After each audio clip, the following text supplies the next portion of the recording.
Okay, there we go. All right, I think we're ready to get going. I think, yes? Rolling.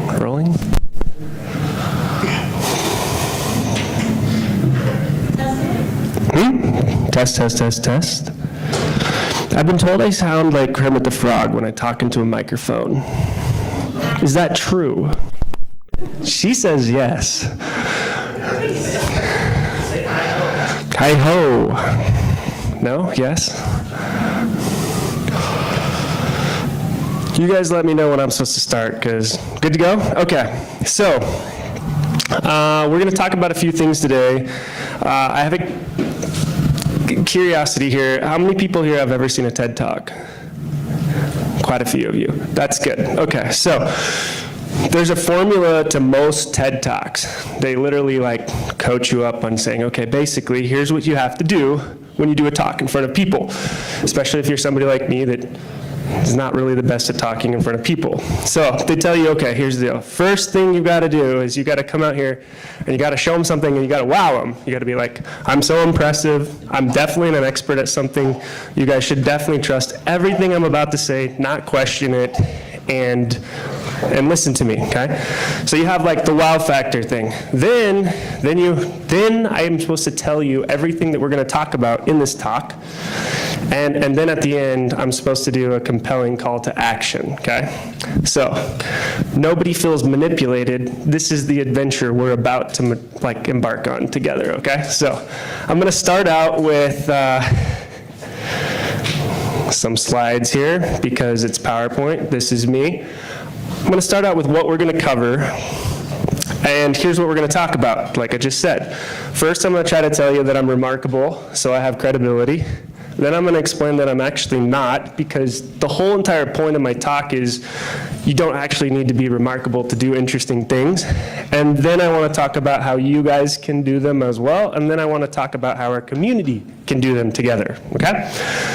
Fair enough? Good? Okay, good. So this is me. This is not me. This is my company. I am the CEO of a company called Zennify. We're one of Idaho's fastest growing tech companies. We grew at 162% growth last year, and we went from 4 states to however many that is. We are growing like gangbusters. This growth rate qualifies us for Forbes top 10% of fastest growing companies in the United States. We started here in my basement on a farm, on a goat farm, believe it or not. And we have offices here and in California, and then remote people across the country. This is my credibility slide where you're supposed to be like, ooh, this guy knows, he knows something. We should definitely listen to him, right? So that's what I do for a living to pay the bills. I don't have a clicker because I'm not cool enough, because I really do hate technology.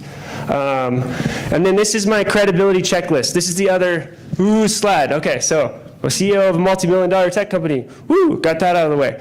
Published, I write a lot. So I've been published in the Harvard Review on social enterprises. I've been published in the Huffington Post in both business writing and travel writing.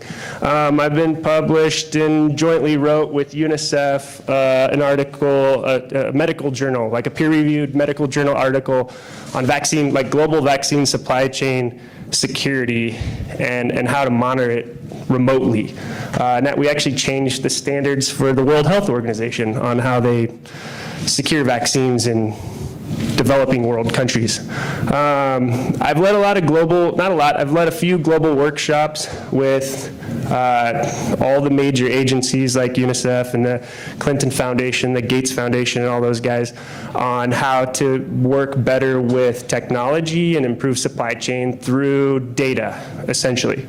And then I'm also on the side, I do a lot of work in urban renewal. I live out in Meridian, so I'm actually the vice chairman of our urban renewal district, and I work on projects and development there, and then also try to figure out how to translate that into the developing world.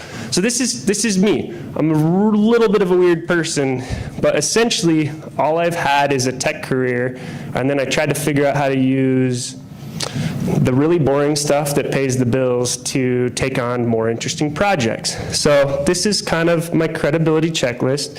You're all supposed to be impressed now and listen to me and believe that everything that I say is true. I mean, let's just follow the standard TED Talk, right? This is what you're supposed to do to be impressive. All right, so now we're gonna get into the real stuff that tells you that I'm actually not very impressive at all. So this is my number one rule for if you work in tech or not in tech. If you're one of those people that has a job, be responsible, have a job, pay the bills. Don't quit your day job when you have a dream that doesn't have a way of supporting yourself. But when you have a day job and you go, man, this is great, it pays the bills, but I really wish I could do other things, like things that I feel like are more meaningful, things that I think matter, where I'm not only working to pay the bills. This is kind of the rule that I always tell myself in my own head, like there's something to all of us, but really very few of us commit to actually being it.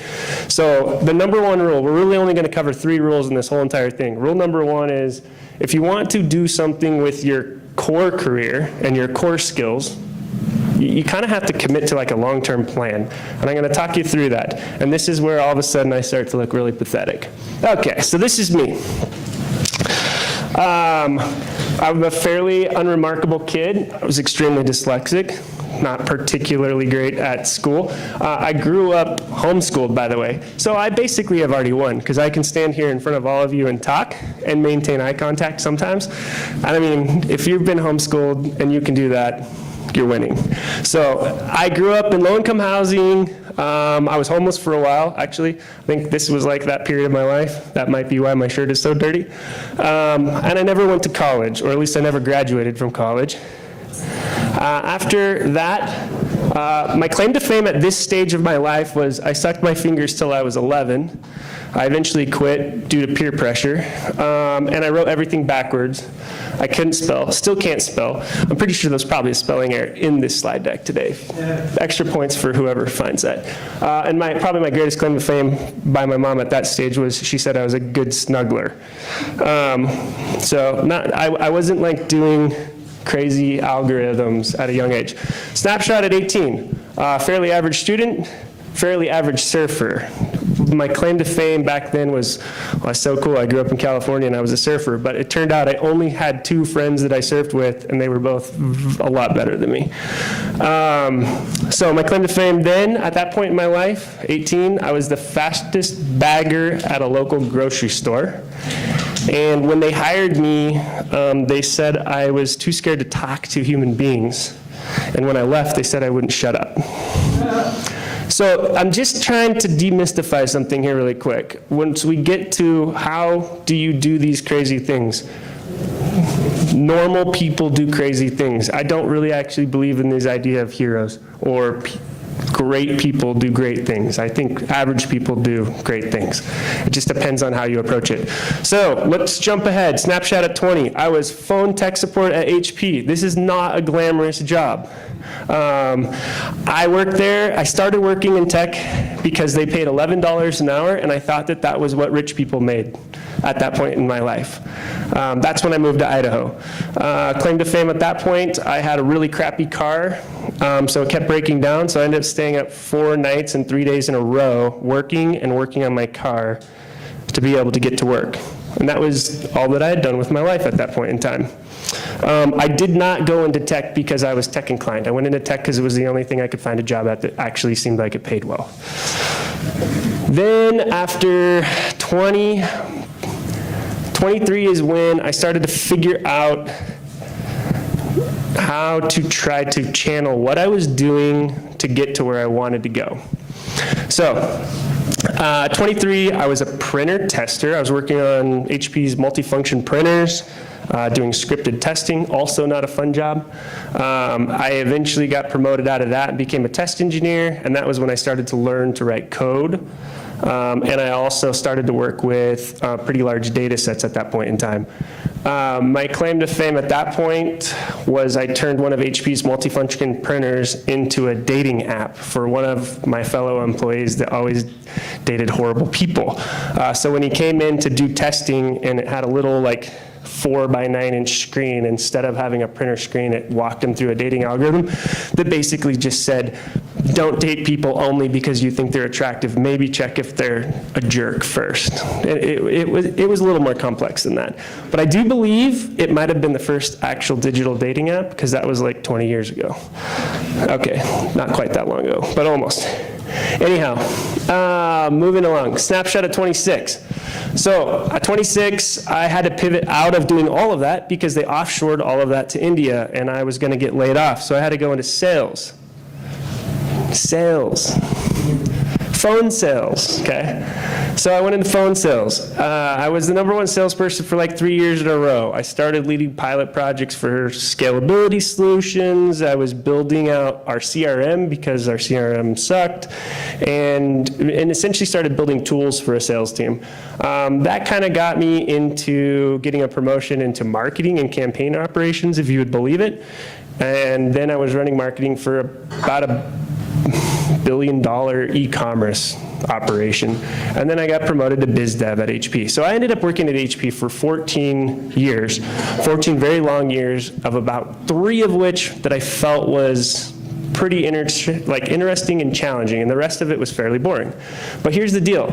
If I go back to that other slide where it said get good, like get good at something, this was the period of my life, which I don't recommend you taking nearly as long to do this, and probably a lot of you haven't. Get good at something. Be an expert at something, even if it's miserable. If you get good at something and then you say, okay, I'm really good at this. Now, how can I do this in a different way and do something that's more meaningful to me? You need that skill. If you walk out to the world and you go, you know what, I decided I want to save the world today. And it's like, cool, what are you good at? Well, not really anything, but I'm very optimistic. I am the soul crusher that says, you're an idiot, go do something until you learn how to be good at something, or you're not really valuable.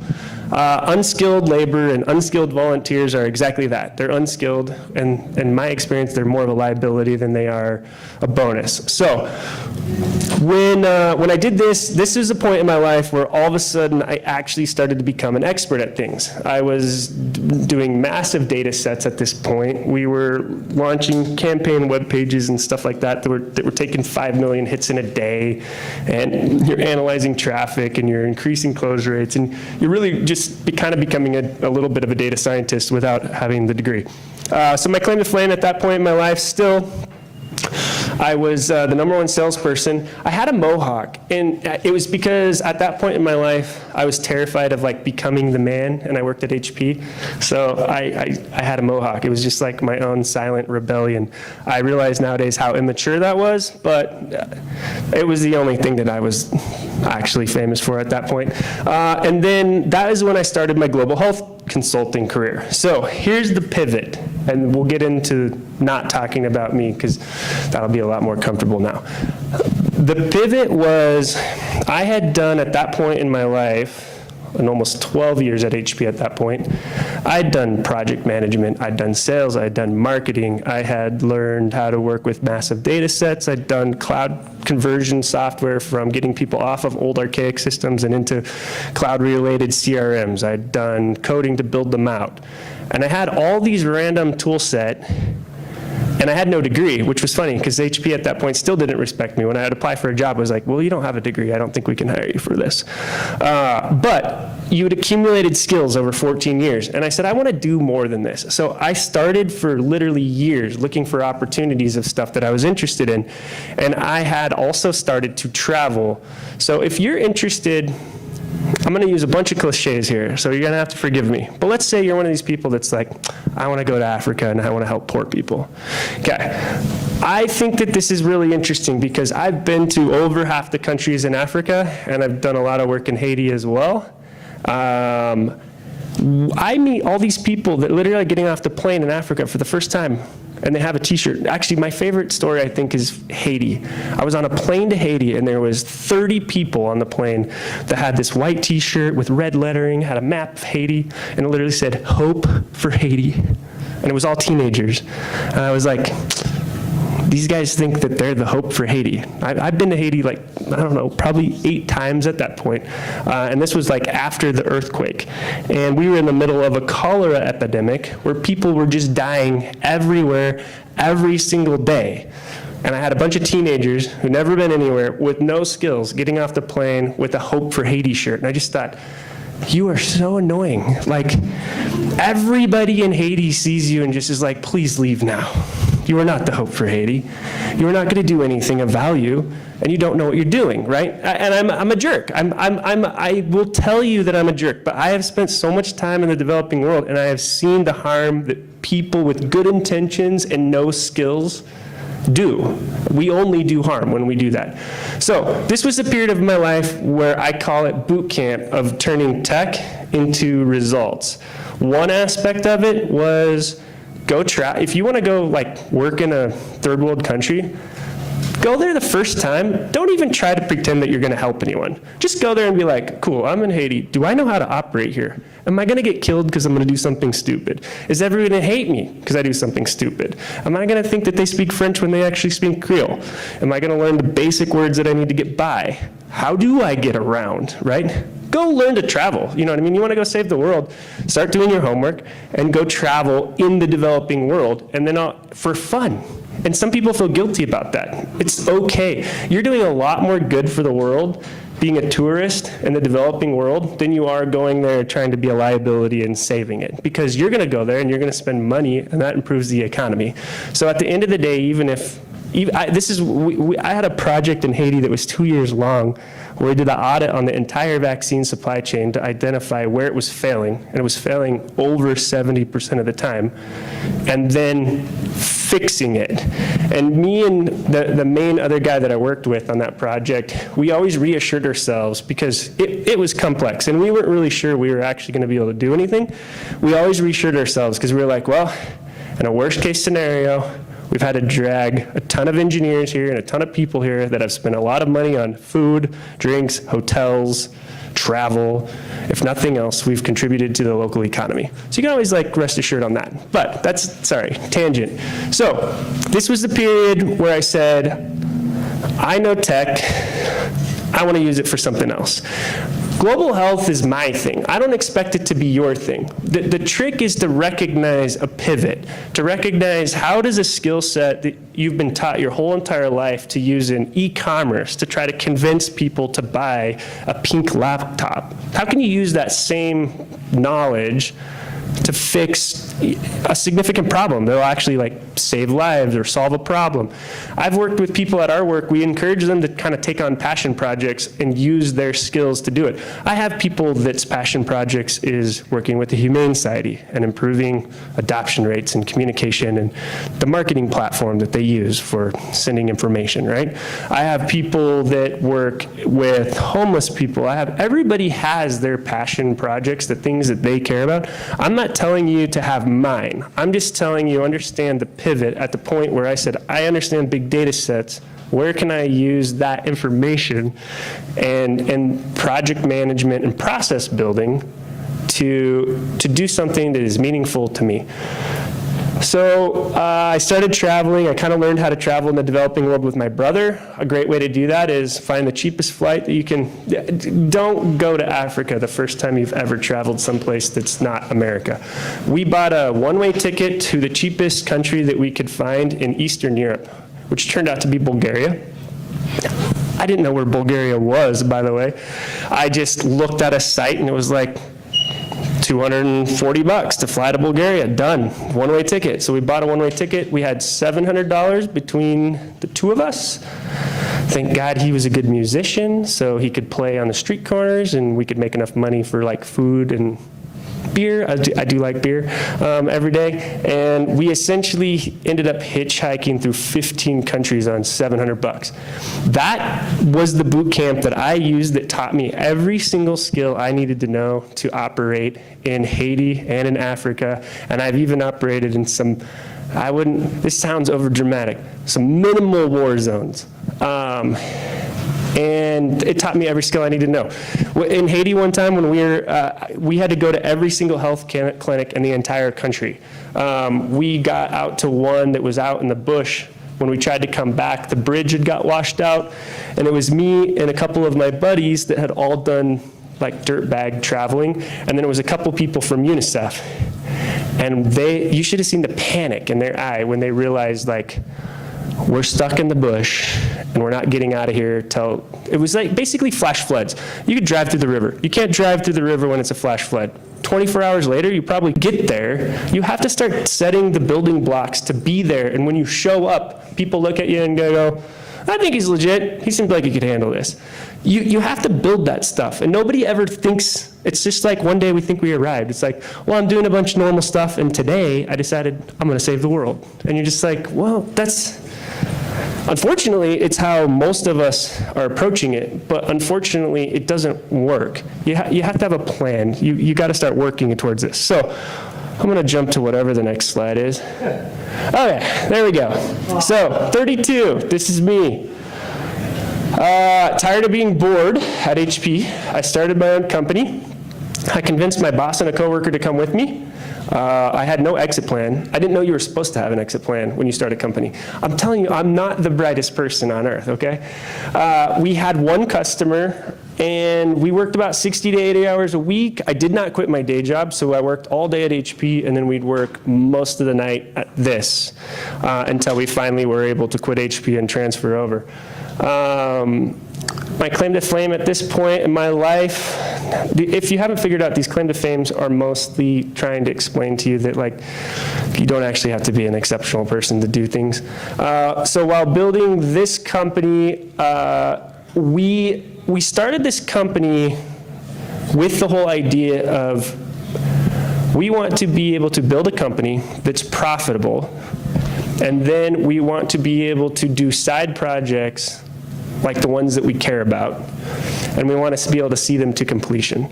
So even in the very, very first year of our company, while we were doing work, desperately trying to make ends meet and pay bills, because we were 100% bootstrapped, still are 5 years later, we actually were doing global health consulting, and we actually became the best experts literally in the entire world on remote monitoring for vaccine supply chains. Now, I get that vaccines are kind of a hot topic in the US, and we kind of get to be a privileged people and stand on a soapbox where we decide whether we want to use them or not. To separate that, any bias you maybe have for them or against them, in the developing world, they don't have that privilege. I've seen kids die of tetanus. I've seen tons of kids die of cholera.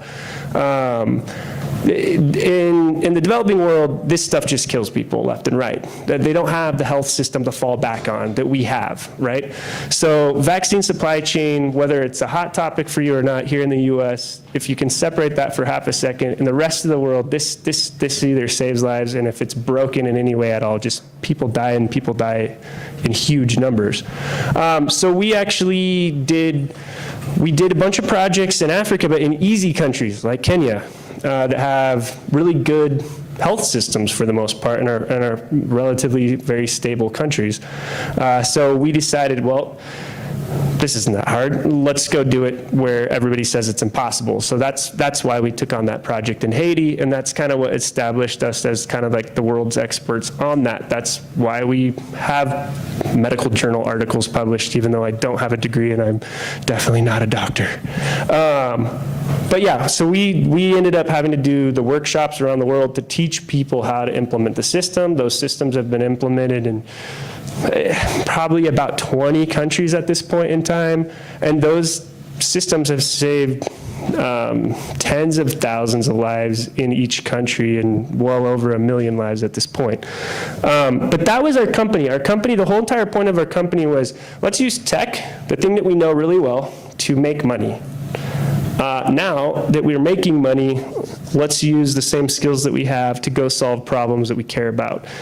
The pivot there that I think is crazy, that the jump that people don't believe is possible, and this is where this part stops talking about me and it gets into talking about you guys, is people look at it and go, whoa, that's a really cool story, and you know, you must have got very lucky. And in some cases I did get lucky, but also I'm a big believer in the idea that you do create your own luck. So my rule number 2, and like I said, I only have 3, so I won't talk your ears off forever, is this is true. People will not accept this, but this is true, and I get to be the bad news guy. No skills really does mean no value. if you have a mindset that you want to change the world, that you want to do things that are meaningful, or you want to at least work every day on towards something that you think is meaningful, which by the way is how meaning is derived. It took me a really long time to figure that out. You don't ever do something one day and you're like, bam, I have meaning now. What I figured out was you just work at things that you think are meaningful, and that's meaningful. Does that make sense? Just cool little separation. Took me like 30 years to figure that out. So no skills really is no value. You really do have to get good at something. And then you have to be creative on how to apply it to, I would say, the world's greatest problems. It could be a local community problem.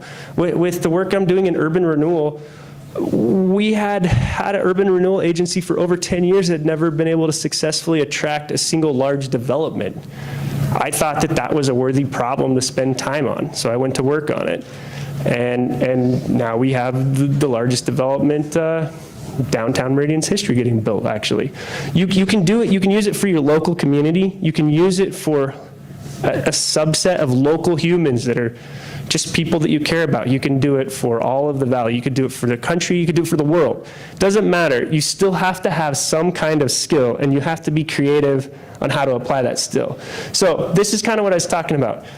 How do you acquire skills? One way to acquire skills, you want to, in my case, you want to go save the world and operate in crazy parts of the world, go learn how to live and travel in crazy parts of the world, which means learn how to sleep in parks and learn how to survive around the people that everybody else thinks is going to rob you and kill you, and learn how to move through those parts of the world either unseen or accepted, or nobody ever messes with bums, by the way.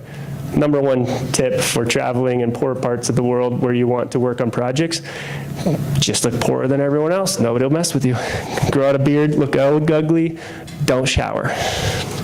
Already 2/3 of the way there. Yeah, I mean, it's not actually hard stuff. So practice. So the other one is, this is the more practical application for people in this room. This is Hackfort. I know that not everybody here is in tech. You need to apply. Some of the greatest skills that I've ever applied to be able to do some of this stuff was actually not tech. It was project management. Typical project management. If you're doing a project that's, say, a year-long project, and you have to manage the stakeholders. You got to manage the executive level people that are a part of the project, which is a lot of babysitting and hand-holding. And you got to manage this, and that. That right there is probably the number one most needed skill in the whole entire developing world. They have 1 million doctors over there. Tons of doctors that know how to save lives. They don't have anybody that knows how to do anything with data. They don't have people that know how to do project management, and they don't know how to scale.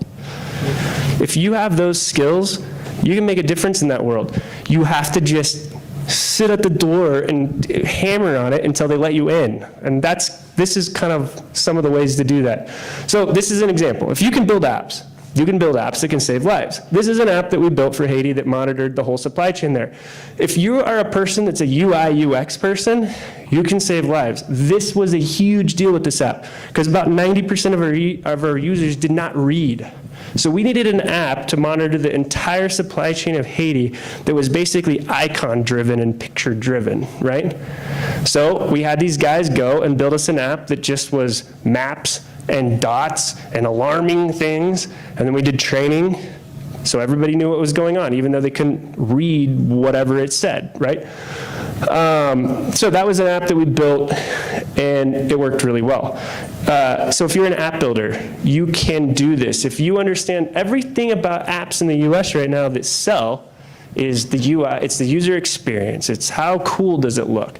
People think this doesn't matter for an app that saves kids' lives, which I think is the most bizarre thing at all. If you use any kind of like design theory whatsoever, if you're a designer, okay, in this room, when you sit there and you go, okay, I'm gonna give people an app to save kids' lives, and it's gonna be the ugliest thing on earth and the most annoying thing to use. Do you think it would be more effective if it was pretty and cool and used an appealing color palette? It actually is. Like every ounce of science says people will use tools more effectively if they're appealing. But we don't think like if it's gonna sell you a video game, it's gotta be appealing. If it's gonna save a kid's lives, just put basic text and no color palette at all. I was going to say something I'm not supposed to say. That's crap. That's what I'm going to say. Don't do that. So if you know how to build apps that can make money and solve problems here in the US, you can build apps there too. You have to figure out how to get onto those teams though, and we'll talk about that too. Here's another example, graphic design.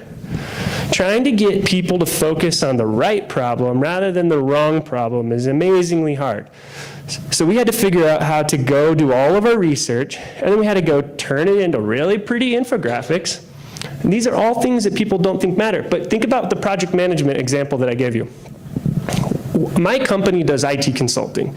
We get hired, and our average contract size is, small contracts are about 400,000 and large contracts are like 3 million, okay? So we got companies that will spend that amount of money to hire us to fix their systems, integrate them all. We're a system integrator. So we integrate them all, we get all their data in one place, we build all the visualizations and help them use their data to solve problems. Here's the thing that's crazy. Do you know what a project manager at my team does? Every single day, their job is to come to work and try to convince that customer how to let us do the thing that they hired us to do, that they're in fact paying us to do. That's what we do. Every day it's like, no, don't do that. That's jumping off the cliff. That's a bad idea. No, don't do that. Don't do that. Do this, do this. That's all you're doing. Guess what? In the developing world, when you're trying to solve global health problems, everybody wants to focus on the wrong thing. Maybe somebody's working on a research paper. The only thing they care about is like this one strain of HIV that they want to do research on. So they want to write about this, and yet we're trying to solve this big, greater problem, and you're constantly having to channel people. So we had a graphic designer that had to go and create all this stuff for us to be able to get in front of large groups of people to rally them to work on the right thing instead of all of the wrong things. There's a million skill sets from graphic design, project management, all these things. This was also a data project where we put remote, so if you take a little tiny device that has a mobile chip in it that runs essentially for about 4 years on battery power. You stick these in all the fridges in all of Haiti. So by the way, vaccines have to be refrigerated the whole entire way, otherwise they're bad. Okay? That's where it was breaking down in Haiti. There's not reliable electricity like almost anywhere. So we had this problem where the country's vaccines, by the time that they were actually being administered, had been cooked somewhere along the vaccine supply chain, and they weren't viable. So that's really bad for two reasons. One, the kid is not actually protected, but two, the parents have a false sense of security now. They actually think the kid's protected, which means the kid gets put in more dangerous situations than if the mom knew the kid wasn't protected, right? The other problem is then it creates stigmas where local people don't believe that vaccines work because they're being given ones that are non-viable, so they just decide, well, we're just not gonna do it anymore. And then you have huge outbreaks. So, and we've worked those outbreaks, and we've seen that in real life. I've worked yellow fever outbreaks, I've worked cholera outbreaks, I've worked, there's no such thing as a tetanus outbreak. There's just randomly people dying of tetanus where you go. There's things like that. So this was a data project where we put in all the monitoring equipment and all the fridges, and we could see real time, it's going into the cloud. We had a control panel. We could see when a fridge goes bad. The fridge then had the power to send text messages to the nurses and people that were in charge of it and say, hey, I'm out of whack, you gotta come save the vaccines, basically. Or you need to throw them away because it's been such a high heat level that they're all bad now. So we basically turned fridges into talking machines that could self-alert and tell people what to do. That was all based on temperature data. What we did that was innovative on this one, that anybody here that works with data can do, because this was not data science like having to be incredibly intelligent, it was understanding the circumstance and looking at patterns, is we figured out how to predict when a fridge breaks before it breaks. Because there's only two things that break in a fridge, a compressor and a thermostat. And there's heat signature details that you can record just with heat recordings, where you can tell when a thermostat is aging. You can tell when a compressor is aging. Compressors do faster cycles when they're about to die. Thermostats do slower cycles when they're about to die. So when somebody opens the door and the fridge gets warm really quick and you close it, the ability for the fridge to cool off really quick slows down when a thermostat's going bad. So we're able to put all that into one system, alert people, tell people how to do this. We're not doctors. And I did not know a single thing about vaccines when I started this. Turns out none of that stuff's very hard to learn. Google is amazing. What was really hard to do was get those data sets and then just go, we'll be the people in charge of making sense of this, right? So my journey was data. That's what I did, and some project management. If you guys can do graphic design, you can be part of a project like this, and it makes it incredibly more compelling, and it gets people to listen. If you can do apps, some people had to build this. This is one of my kind of favorite quotes back in the day, because it was one of the ones I read at the time when I was basically getting involved with this. And it was, I know it's very simple, it's Bono. But there's this idea out there that we have these problems that are impossible to fix, or they're just greater than all of us. I don't actually believe that's true. I believe it's because we have the wrong set of skilled people working on it, or we have a bunch of unskilled labor working on it that are volunteers, that are the people that just stepped out one day and went, I want to save the world now. And here's the deal. What's funny is you could go to school and get a master's degree and step out and say, I want to save the world. Just because you have a master's degree in something does not necessarily mean you're a skilled worker. One of the things with this was you had to spend time in a country. You had to spend time there and just watch what's actually going on with your own eyes and understand context. That was maybe the largest lacking skill set that I've seen in the entire world is context. I got people with PhDs that sit in a hotel in Africa and eat hamburgers and are scared to leave their house, that are convinced that the only reason a vaccine supply chain is not working is because nurses are lazy. And then you ask them, well, have you ever went to one of the clinics, where they administer vaccines? No. Have you ever seen anything? And the answer is a lot of times no. So context is king. This was one of those things where it's about vaccines. Thousands of kids dying of preventable diseases every day isn't a cause. We identify things as causes, and when we elevate it to a cause, it's kind of like that whole thing of like, oh my God, that's important, but I can't do anything about it. My thing on trying to challenge people to look at your skill set, whatever you get paid to do, if you get paid to do something, you're a professional at something. And you go, how do I get paid to do this, so the world has decided I'm a professional at X. How do I use this skill to go after something and realize it's not a cause, it might be an emergency. It might be something that I could actually contribute to. And then I'm telling you, it's persistence from that point forward of beating down the door and pursuing every single opportunity that you can to try to find your way into it, because these worlds, they won't let you in. I'm not a doctor. I travel with guys from UNICEF, and they're all doctors, and they finally let me into their world, but believe me, when I first showed up, it was just like, who are you? You look like an idiot, and you're definitely not a doctor. All true. So, rule number 3, this is the thing of, I can tell you how I did this, but my walk's fairly unique to my skill set, right?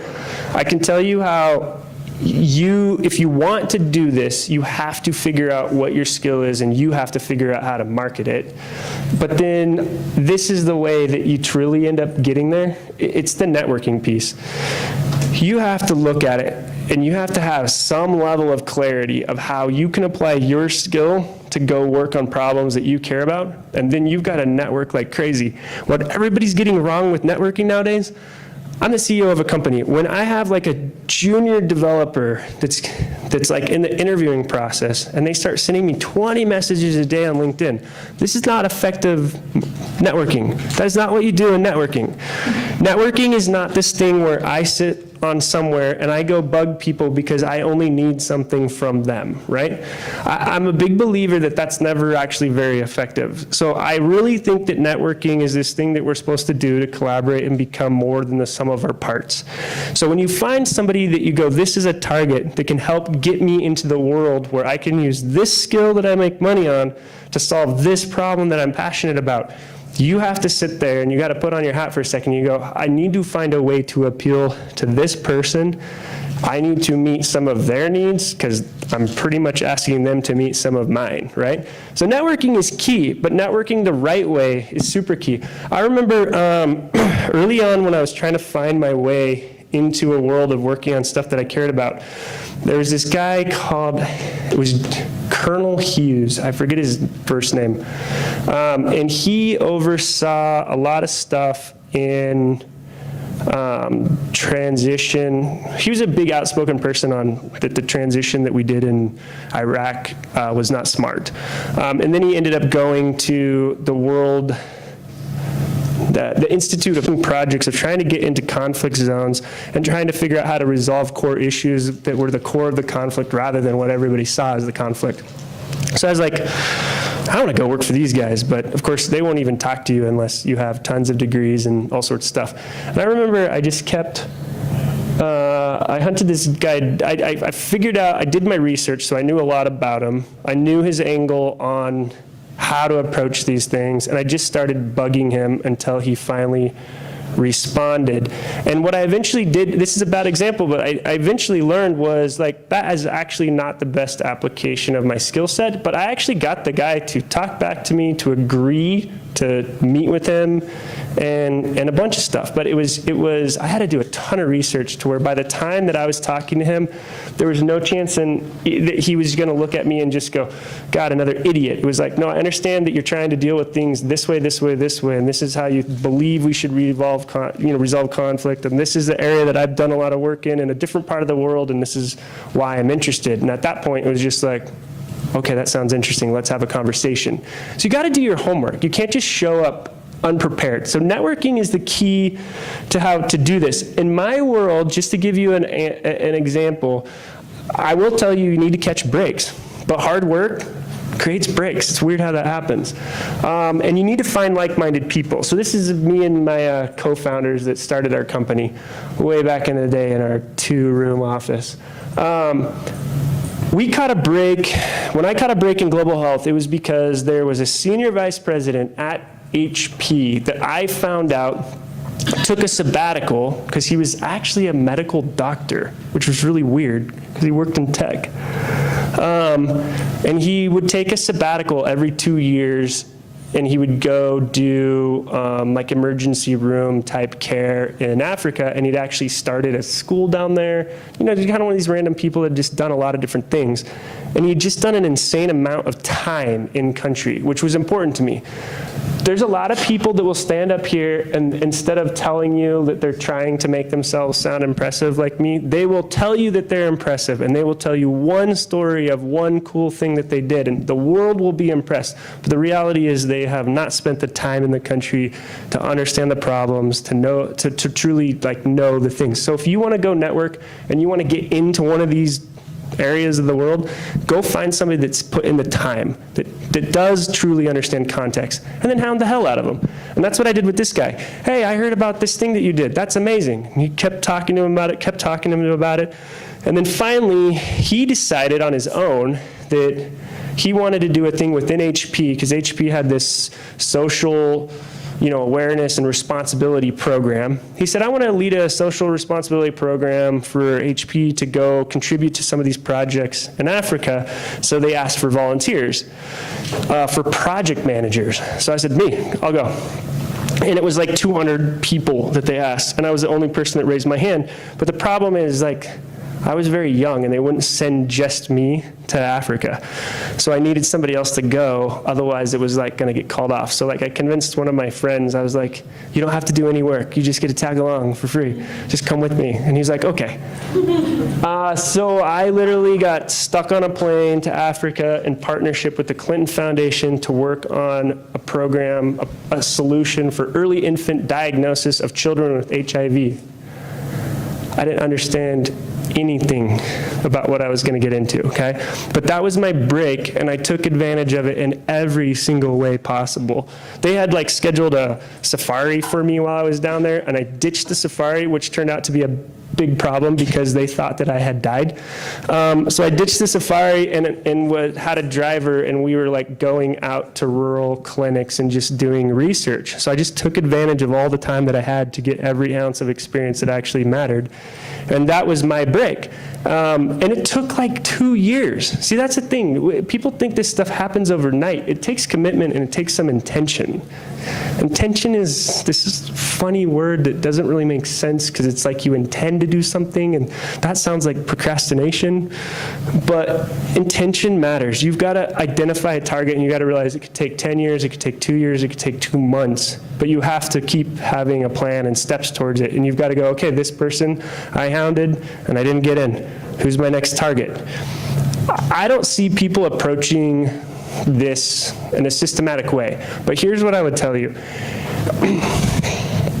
If you can't put that level of due diligence into trying to go work on a problem that really truly matters, that will impact lives, then you probably don't deserve to be there. So put in the time, have some intention, have a skill. These are kind of all my points.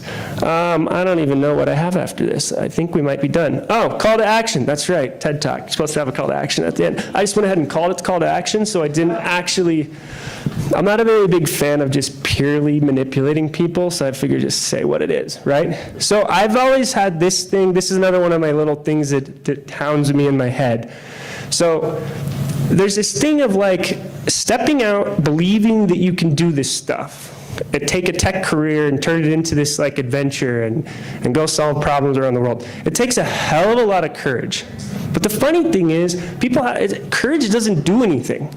Courage is just what gets you up the next day to try again, to network with the next person, to try to make it happen, right? So I have this thing that's like, we want to idolize, oh my God, they were such a brave person. They had so much courage. Who cares? Tons of people with courage never do anything and die all the time. It still takes courage, okay? So you got to have a little bit of courage. Courage has never solved anything, but it's necessary as the starting point. So you got to start somewhere, you got to get brave, got to identify a path, and you got to go to work on it. So here's the bigger thing. If you aren't aware, Hackfort has ongoing meetings throughout the year. We have a community here, and all of us have networks, and all of us have passions, and some of us have connections into these. I have a ton of connections in global health, if anybody's interested in it, and you have skills. I have connections with the Gates Foundation, with UNICEF, with all of them. I've done work for all of them.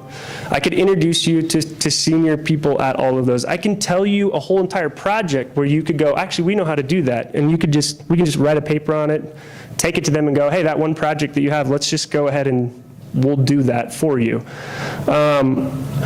I don't have connections into a lot of other areas. I'm sure some of you guys do, right?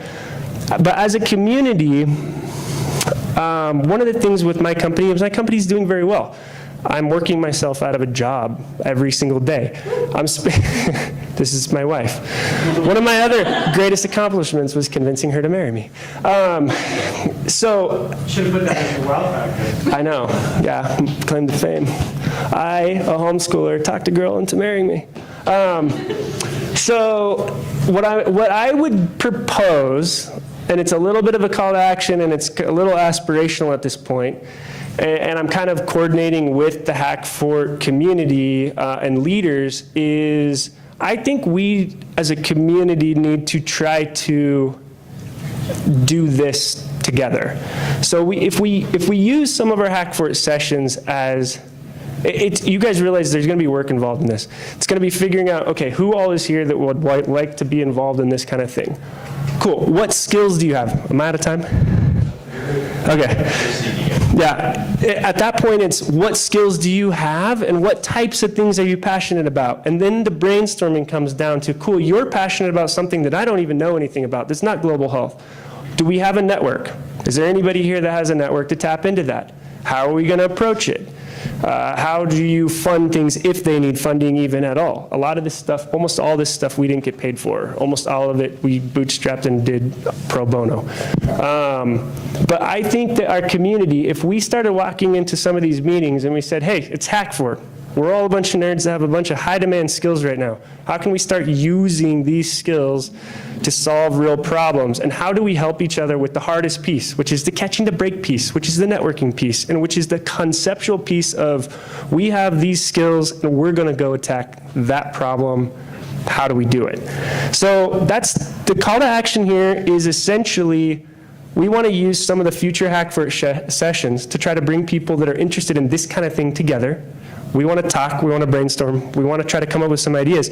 And by next Hackfort, I'd like to have some of these initiatives that are either done or that are in the process of being done. I have projects right now that I need developers for, I need designers for, that we could take on and we could build in less than 6 months with the right crowd. And they're crazy projects. One of them is building the largest HIV database in the entire world for research because the disease continues to evolve, and for us to be able to keep up with it, so it doesn't evolve into a crazy super virus, we have to be able to do that research. We have to be able to produce meds that can combat that, right? That's a project that I have right now. It's actually not a hard project, but it is a big project that has a lot of work, okay? And that's like one of 3. We were just in Africa, 4 months ago? And we came back with 3 projects just from that trip alone. So that's about all I really had to say. If you guys are interested in this, continue to, go subscribe, follow all the Hackfort stuff. We'll start to coordinate the follow-up meetings after this where we can try to sit down together, we can talk through some of this stuff, see how we can try to organize it without drastically impacting your life too much, and try to see if we can actually do some of this stuff together. Does that sound interesting at all? Yes. Okay. I think we are at questions time, because I don't think I have other slides after this. I think basically it's thank you for listening to a guy that sounds like Kermit the Frog for 35 minutes or 40 or whatever it was. So let's do questions. And where's the other mic? Oh, she's got it. So I just want to say yes and to that. Follow all the Hackfort stuff, but then show up. Yeah, you got to show up. You can't just be on social media and make a difference. You got to be there. I've never made a difference on social media. That's true. Two projects. So I have a project, it's the HIV database one. I have one where they're trying to figure out how to combat stockouts on vaccine supply chain.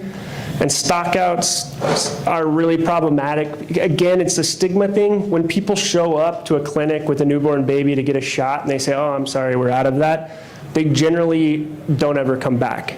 And it's because these people are walking, they're not driving, and a lot of times they're walking a long ways. So stockouts are a huge, huge problem.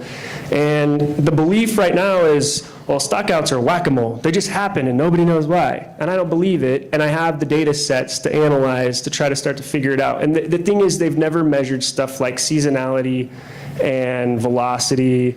So we just need, we need a decent data team to start ripping that apart and building the models.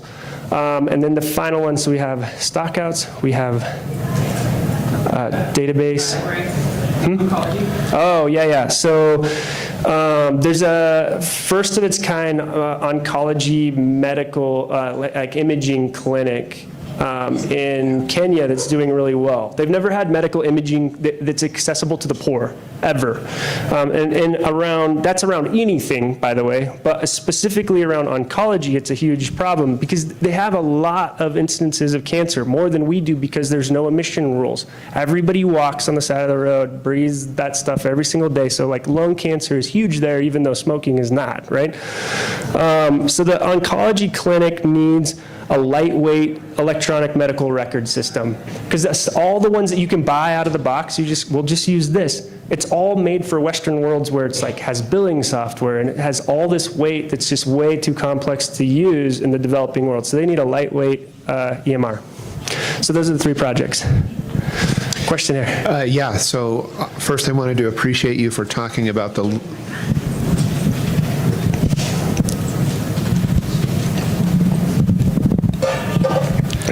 thank you for taking a moment to talk about the length of time that it took to pivot stuff.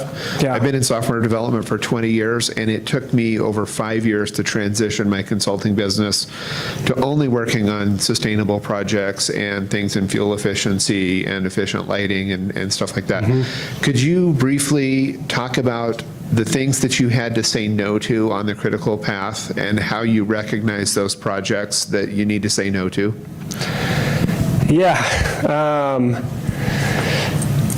My life, it's been a combo of saying no and also just doing what you have to do to make it. Because since I didn't have a degree, I'm actually a big advocate of going to school. I have kids. I'm going to encourage them to go to school because some of the 14 years at HP could have been expedited with things like a degree. So a lot of times for me, I didn't say no or yes. It was, well, they just sent my job to India and now I need to figure out another skill to make it to the next level. And all the while, you're just kind of looking for opportunities to try to figure out how to use your skill to get access to opportunities. So here's the thing that's been funny in my life. My life wasn't so much about saying no as much as it was not getting stuck in a rut. Like every time I did something for like longer than 2 years and kind of mastered it, I basically had this little voice in my head that was like, you're wasting your life, you're wasting your life, you're wasting your life. So then it was like, okay, what's the next variation of this that's a little more advanced to move on to the next thing? So there is, for me, it was a lot of challenging myself to just continue to accumulate skills until I saw the entry point where they would let me in and accept that I knew what I was talking about.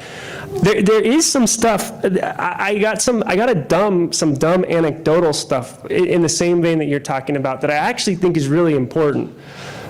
This is my monkey suit. This is what I actually call it. So I have this wonderful body type that's tall and skinny, which if I actually wear a real suit, I look like a moron, and I don't actually get any credibility. It just looks like a guy that showed up in his dad's ill-fitting suit. So when I started realizing, Nathan, someday, if you want access to work on the stuff that you think is important, you're going to have to act the part. You're going to have to play the game. So I had to go get some ties and dress up. I had to shave off my mohawk. You know, I couldn't be the rebel anymore, right? And I had to go play the game, and I didn't feel like I lost my identity. It was taking the necessary steps and sacrifices to be able to get access to the things that I really wanted to do. Nowadays, what saying no looks like is I say no to a lot of opportunities that I can make a lot of money in because I don't really care about that anymore. I want to go work on what I care about, and that's more important to me, right?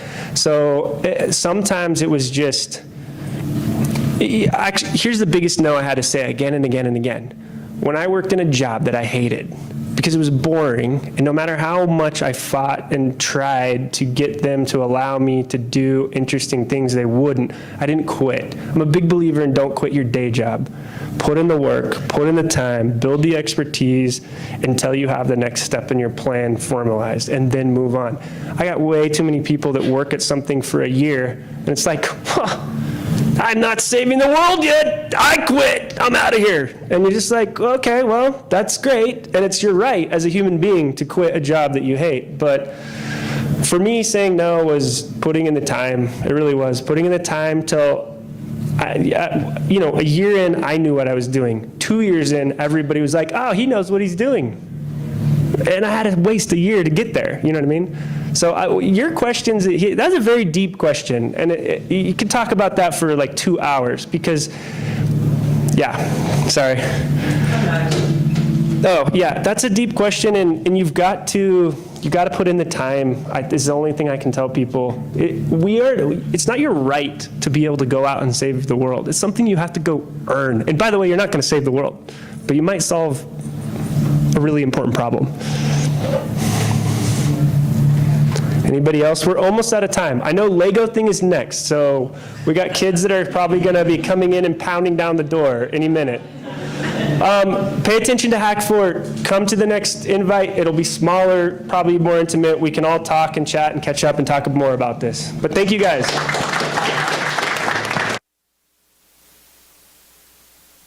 Every year you sponsor Hackfort, which is, for those of you who are not aware, Hackfort. This is a tech festival that brings the community together to share knowledge and skills with one another. Hackfort.